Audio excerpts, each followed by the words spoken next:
Итак, на улице рассвело, и масштабы влияния очередного циклона стали более явными, более заметными. И это, конечно же, не может не впечатлить даже самых невпечатлительных людей. Снега очень много.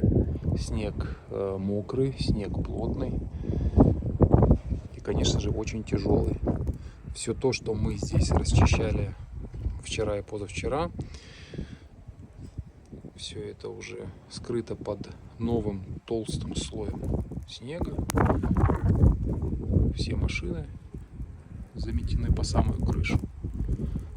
В общем, зимушка зима со всеми своими сюрпризами.